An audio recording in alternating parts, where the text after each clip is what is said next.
Hello, this is the Game Philosopher, and today I would like to talk about love because that's a very important issue on the lives of everyone. Because everyone wants it, and everyone thinks that they love others. Everyone thinks that they love themselves. Everyone thinks that they love divine things. Um, Everyone thinks that they know what love is, but do they actually? So, um, in my opinion, you have in classical literature and philosophy and theology, you have topics regarding love, such as how to obtain love, the idea of prayer as a way to create love between man and the divine. Uh, you have the cater, which is befitting of love, and the love as a transformative quality relating to that cater, of course. Uh, Also, the need that we have to fight against the lust in order to make room for actual love to develop, and how beauty can manifest beyond the whole entire spiritual and physical divide that um, even someone who's ugly can be seen and perceived as beautiful if they have love. And within a lot of the Platonic doctrines, they call love a god or a hypostasis, which, of course, those who listen to my videos, a lot hypostasis means person. Now, some will disagree with this because some will find it kind of odd because love seems more like a feeling. Well, the Platonic doctrines relates love to Eros, which is the god of love in the mythology. Um, in Christianity, instead of relating this divinity to Eros, we uh, relate it to Ayape, which is the commitment type of love, which is found all throughout the scriptures of Christianity. And since this is not a theological discussion, I'm not going to talk about that part so much, except for with the fact that when we pray to God, to the divine Godhead, we are fostering a relationship between ourselves as mortals and God. In this way, just as a lover and a beloved speak, we are speaking to God, lifting up our concerns, lifting up our praise of the great divine beauty that is God and the divine nature. And in that way, that's even found within the symposium that the God, which is love, is respected by the entire idea of praying. And that's, in my opinion, what Socrates and his fellows were talking about when they were talking about how this type of thing, such as the worship of God, love, as something that creates this relationship between man and God. So after that, we also have the whole entire concept of the character of love, which of course I could cite many different ancient texts on. But basically speaking, how do we define the character of love? Well, looking at ourselves, what's it like to be loved? Well, when I want to be loved, that is getting my needs taken care of as a person.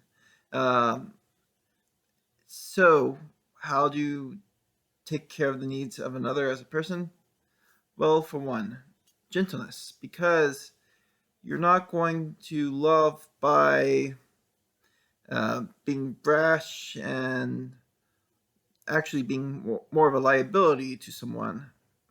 Because when you're a liability to someone by being brash instead of loving, instead of gentleness, you absolutely create this issue where you cannot love this person because this person is essentially seeing that you're against their interest because you are being an antagonist.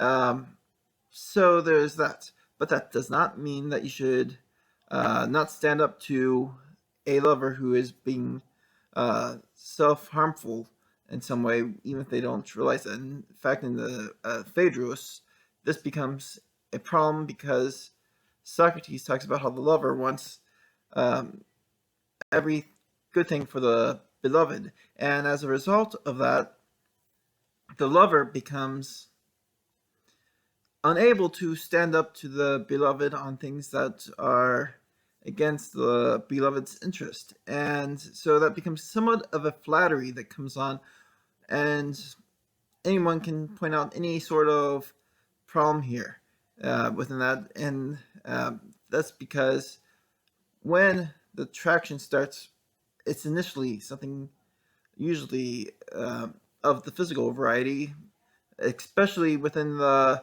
uh, context of in-person relationships that developed historically before the internet. Of course, you had the ability to write, but the ability to write does not constitute love in this sense. You would have to already have a relationship with someone in order to write with them. Doesn't matter if you can't really write to someone you don't really know unless you are leaving letters here and there. That would be absurd, wouldn't it? Another thing is kindness, which fits with gentleness, but it's of a kindliness that it's a goodwill. So you want what is best for people, and that's another way to develop the loving character. Um, and that goes without saying, so I'm not going to expand too much on that. The next one is saphrosune, and this is important because saphrosune is defined by Proclus, or not Proclus, Plotinus, who was the great Neoplatonic philosopher, as a pact between the passion and the reason.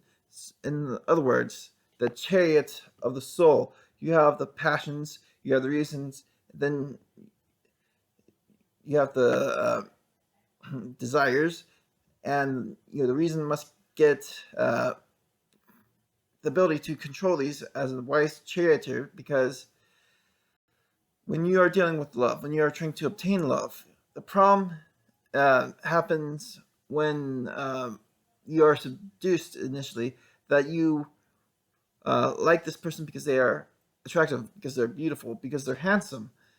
And in this way, you are blind. You can't control yourself. You're being controlled. And the big problem with this is when you have this type of vulgar love that's going on, where you're not even trying to be stirred by reason, when you're being defeated at every corner. Um, this type of love is the type of love that you don't want, because uh, the lust develops. And when the lust develops, you lose your right mind, which is, your right mind is self-control. It is saphrosune, which is what pushes you beyond this type of initial state of love, where you're just attracted to someone because of their body, and it creates a situation where you're able to get to know someone and get attracted to them because of their mind, because of their personality, or whatever else you are attracted to. And so that is one very important aspect to this debate, which most people would say that um, it's not really something they usually consider. Now, I will not talk too much about obtaining love within the pickup sense or within the sense of seducing. That is something of the poets to do. In fact, I'm not going to talk about that because that's too self-helpy. I don't want it to be a self-help channel. I want to be a philosophy channel. And self-help, it's problematic because people selling superficial knowledge. And I don't want to sell superficial knowledge. I want to give you the truth. I want to not be a sophist. Now, the transformative quality of love. So, saying that you have fallen in love, and or you have begun to practice these things, Love itself will transform you into this more beautiful figure. In fact, when you are transformed by love and someone begins to know you better and better, even if you're ugly, even if you look like the most hobo type figure ever, your appearance is terrible, you don't dress well, you smell, you might have many physical deformities. Um, the thing is, if you have love, the character of love, the safarosune, the gentleness, the kindliness, um, what happens is that you will look more beautiful to the person who is being loved, because people ultimately love what's in their interest, and you're not harming them, you're benefiting them. So ultimately speaking, they will love you. If not, if at first it will be because of your benefit that you give to them, but then they begin to like you because you are selfless. You are caring about them. You're not just caring about yourself. And caring about others is literally what love is. You do not have any special thing where you love your family, but you love your friends, you love your beloved one, or whatever. There is no distinction. It is all about caring for someone else. And that's all it really is in this sense. But love itself is not so much of an emotion, it's not a passion. It is simply a divine force in the world. It is the divine image um, of beauty, which has been given to the world because of God, because God loves. God is a yape. God could be seen as eros, but as Platonists believe. But I don't think of God as eros, because that type of vulgar love is deceptive. People have been hurt because they have fallen for eros and not practice ayape. Um, they have to constantly be victimized. It doesn't matter if they are the beloved or the lover. They are victimized by the eros, because what happens when they have the eros is that they corrupt themselves, they throw themselves forward, they do dirty things, they humiliate one another, they use one another. That is not love. That is eros. And eros, being, of course, a form of love, according to the Greek language, is not truly what we say love is. It contradicts unless it's put into a specific context, unless it is from the mind, from the soul, that the eros then becomes love. And through that condition, I do not think we can call eros love, but rather eros as the result of love. This will be confusing to some of my Greek listeners, because eros, agape, I'm talking as if eros is not love when it is love from a linguistic standpoint, as well as agape. But we have to understand that love is the art of caring for one another. And eros gets in the way of that. That cannot be hammered soon enough. So, another thing is when we're loving and being loved, the beauty, which I have talked about, it will not just manifest to the ones we love. It becomes more of a general thing when love takes care of our personality, when love injects itself like a vaccine into our veins, but instead of into our veins, into our heart, and into our minds, we actually start to radiate it, almost as if we are infecting others with it, because a loving personality is a personality that attracts others to love. And as a result of that, um, love spreads quite rapidly. And yet, when you love in this way, you will be able to see the difference between those who are using that vulgar love of eros, uh, and those who are using ayape. And the fact that similarities are attractive, that to love in the way I've described, um, it will actually end up introducing you to people who love in that same way.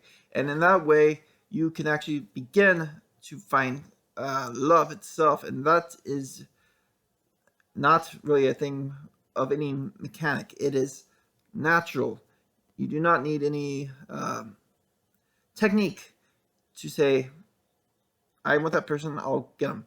Instead, as you love, you will be loved. And likeness attracts.